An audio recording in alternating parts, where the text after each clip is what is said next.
This is the Fantasy Football Podcast, where we take data and convert it into fantasy success.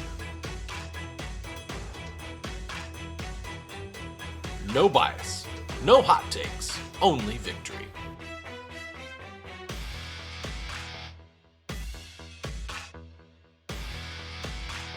This is the Fantasy Alchemist Podcast, and now your host, Dustin Chandry.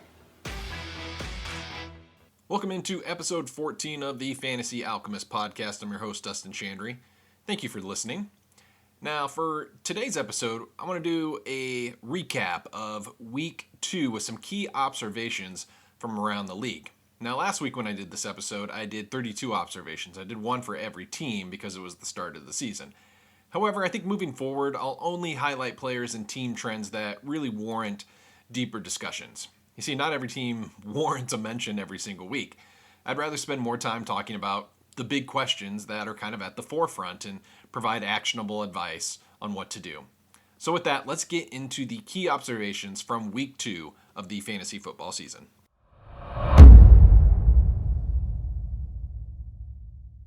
So the first person I want to talk about is Packers quarterback Jordan Love. Okay, Jordan Love is quarterback 2 currently on the season, but he is still ranked outside the top 20 in the week 3 rankings. So kind of what gives here, right? I mean, Love has had back-to-back 20-point outings. He's been boosted by 3 touchdown passes in each of those first 2 games. And, there's another analyst I really like, Josh Larkey, has an expected points model that says Jordan Love should have finished more in the mid-20s rather than his quarterback 2 finish so far early in this year, given his lack of usage and his inefficiency. But his actual fantasy production has greatly overperformed his expected fantasy production given his underlying metrics.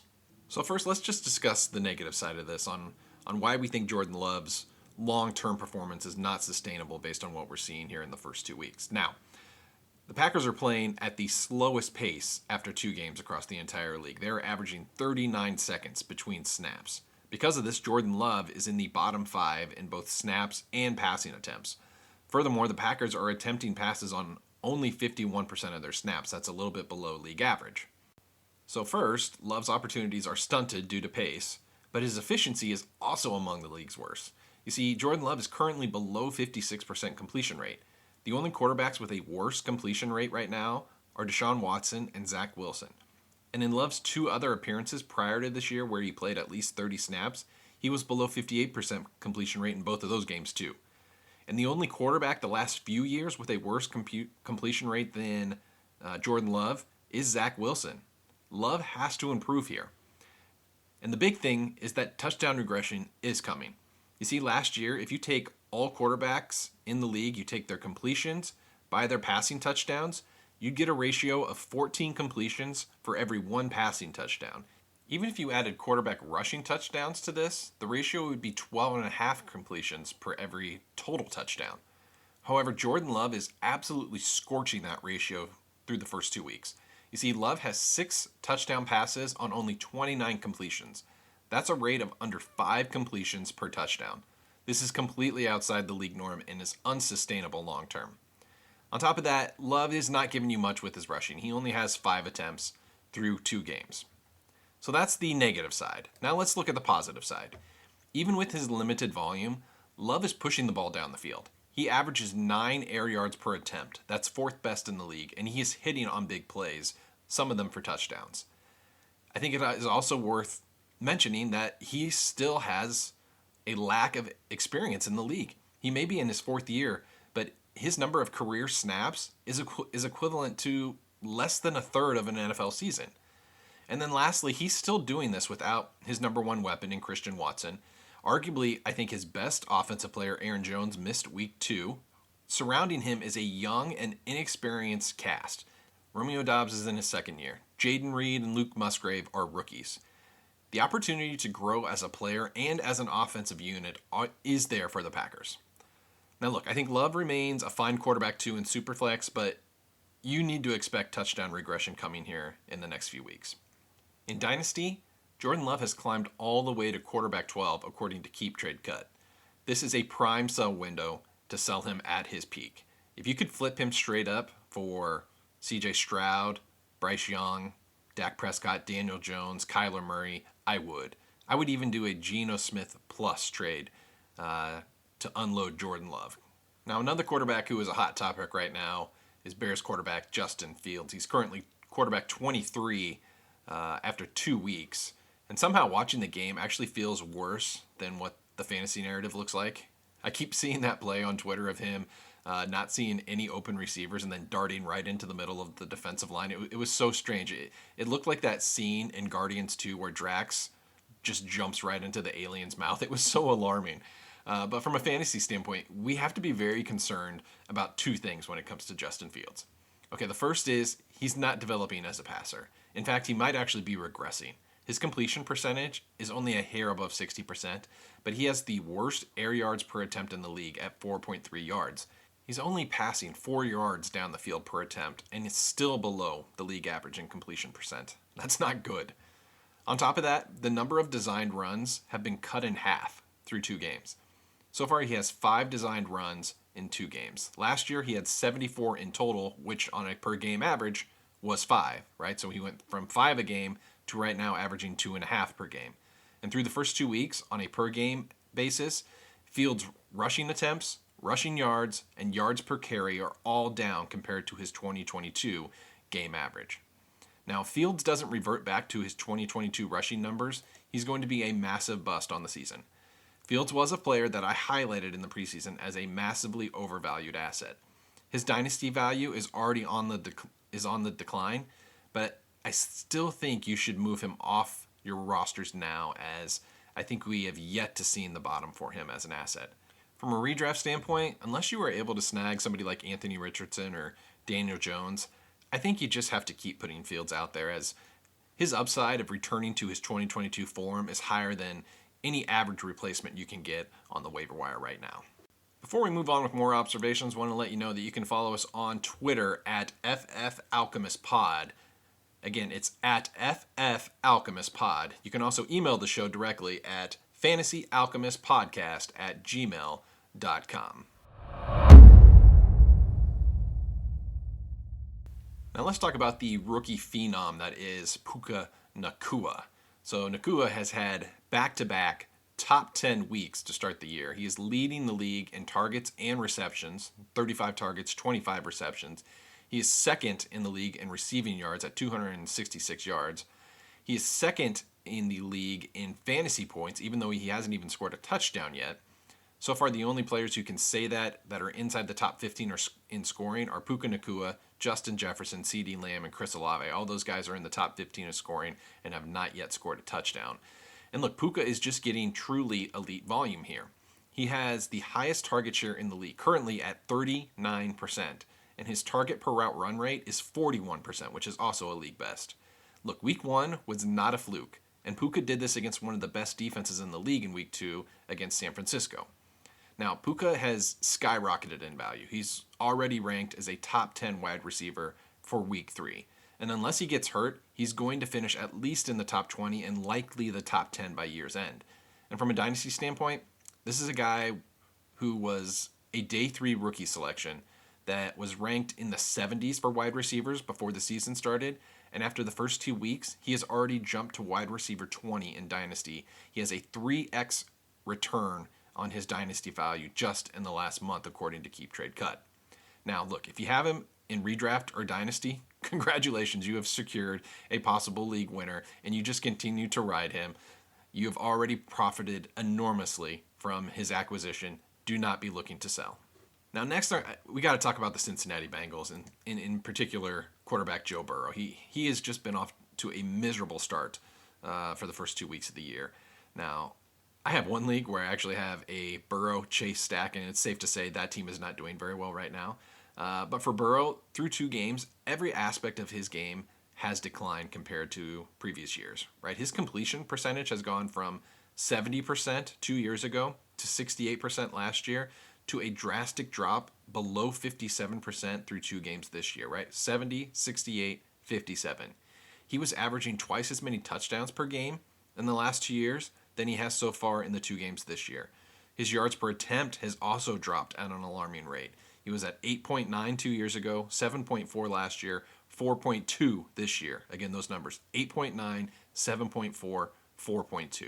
And his rushing, which by no means is elite in prior years, but it was still something, has gone from something to absolutely nothing in 2 games so far this year.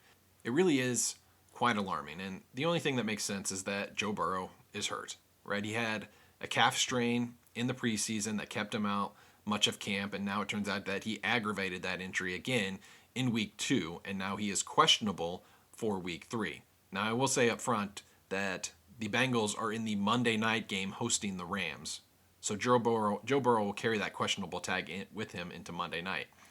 Now, Matthew Stafford is available in 70% of ESPN leagues right now. If you have Burrow, I would recommend you go pick up Stafford as a backup option in the event that Joe Burrow is unavailable. Now, from the Bengals side, the other interesting aspect to this is that T. Higgins has vastly outproduced teammate Jamar Chase. Now, last year, Chase led the team in target share. He was just under 30%, but he's dipped below 25% through 2 games this year. And Chase's peripherals are down slightly, but he really just needs Joe Burrow to return to form. As long as Burrow struggles, I can't see this offense supporting 2 elite wide receivers every week. Now, I doubt you have better options given where you drafted Jamar Chase, right? He was a top 5 pick, so you'll likely just have to keep putting him out there and hope that this offense turns around sooner rather than later. Now, I do want to mention quickly a few players that were kind of that had a bounce back game in week 2, and there were 2 in particular that I was really, really concerned about after their week 1 performance, and both responded favorably in week 2. The first was Jags wide receiver Christian Kirk. I mean, he eradicated any doubt about his week 1 performance, right? Week 2, he had 14 targets, 11 catches, 110 yards, 22 fantasy points. And most importantly, his snap participation jumped to 81% in week 2 compared to 60% the prior week. Now, if Zay Jones misses any time with a knee injury, I think Kirk can safely be started in your flex for week 3. Now, the other player I was really concerned about after week 1 was Falcons wide receiver Drake London. Now, it's good to see him have a rebound game. He caught 6 of 7 targets with a touchdown, but I'll be honest, he should not be started with confidence going forward. Now, Drake London and Kyle Pitts are tied for 3rd in the team with 8 targets. That's behind running back Bijan Robinson and even behind Mac Hollins. And the Falcons passed more in week 2 because I think they got into a negative game script. London has a sub 20% target share on a low volume pass offense. Now, I still think Drake London is an elite talent, but this is sadly a terrible situation from a fantasy standpoint. Another player who had 0 catches on 1 target in week 1 but rebounded in week 2 was Eagles tight end Dallas Goedert. Now, Goddard has played over 90% of snaps in each of the first 2 weeks. In week 2, he caught 6 of 7 targets. Now, he only had 22 yards, which is not even 4 yards a reception, but at a position that is pretty limited in terms of starting options, Goddard is running a lot of routes. He has a high snap participation. He actually has only 4 fewer routes run than teammate A.J. Brown. And again, given the lack of depth at the position, I think you should just continue to start Dallas Goedert in your starting lineups. He's in one of the best offenses in the league. He plays 90% of snaps, and he runs a lot of routes. And then at the quarterback position, it's hard to believe, but Daniel Jones got dropped in almost a 1/5 of leagues after getting crushed by the Cowboys in week 1. But the good news is that he responded with a 31-point outing in week 2, which was the best of the week at the quarterback position. He went for over 300 yards passing, 2 passing touchdowns. But more importantly, Daniel Jones just doesn't get enough respect, right? He is such an underrated quarterback related to his rushing. Last week, he got 12 additional points just from his rushing, 60 rushing yards and a rushing touchdown. Now going forward, Jones has a tough matchup Thursday night at San Francisco, but I think he remains a fringe quarterback 1 in the weekly rankings, and you'll just have to match him up week to week based on the opponent. Now there were 2 players that I think people are overreacting to when they really should not be. 1 positive, 1 negative. Let's start with the negative one first, and this correlates directly to what I talked about before with Christian Kirk. Now, Calvin Ridley had a monster week 1, but I know some people feel stung by his week 2 performance, right? He had 2 catches, 32 yards, no touchdowns in week 2. But in that game, he still had 8 targets. He had 80% snap participation. Over the course of the 2 games combined, he's leading the team in target share. His target per route run rate is just below 30%, and he has over 40% of the team's air yards. Look, Ridley's usage profiles more towards his week 1 production rather than the meager week 2 production we had. I would continue to start Calvin Ridley with extreme confidence. Now, the other player I'll mention is DeAndre Swift. Swift had 27 fantasy points in the Thursday night game last week, but I anticipate Kenny Gainwell is going to return in week 3. Now, in week 1, when both were available, Gainwell dominated snap share over Swift, right? And at best, Gainwell and Swift probably going forward will move more into a full-blown committee rather than one of them getting heavy usage. In fact, last year, Miles Sanders, as the primary back for the Eagles, he only broke 70% snap share one time, which is what Swift did last week in week 2. The Eagles are going to continue to rotate their running backs, and Hurts is going to continue to vulture rushing scores at the goal line, right? He had 2 rushing touchdowns, each of them from the half-yard line in week 2. I would not be starting DeAndre Swift in my lineup if Kenny Gainwell is available. So while DeAndre Swift and Calvin Ridley are 2 players I'm not going to overreact to, there are 5 players here that I am actually quite worried about going forward. So the first is going to be Raiders running back Josh Jacobs. Okay, Jacobs averaged almost 5 yards per carry last year. In week 2, Jacobs had 9 carries for -2 yards, dropping his 2023 average to 1.6 yards per carry through 2 games. Jacobs' usage hasn't dramatically changed from last year, but his performance has. Last year, Josh Jacobs had over 1,600 rushing yards. Currently, Josh Jacobs is pacing for less than 400 rushing yards through 2 games. Now, thank goodness he's still getting targets. He caught 5 of 6 for 51 yards, and he averaged about 4 targets a game last year, which is what he's on par with in his first 2 weeks. But he also has not found the end zone yet either after scoring 12 touchdowns. Another running back I'm concerned about is Vikings running back Alexander Mattison.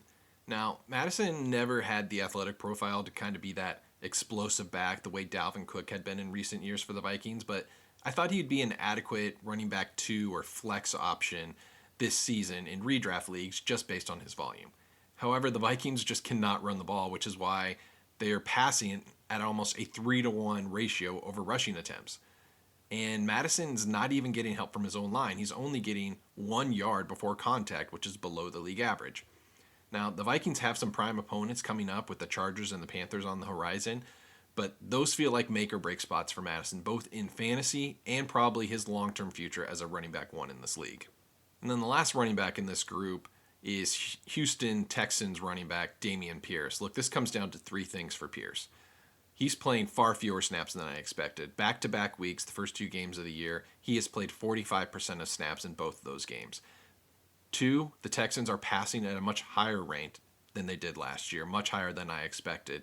And 3, Pierce's efficiency as a runner is down quite a bit. Last year, he averaged 4.3 yards per carry. Right now, he is down to 2.7 yards per carry through the first 2 games.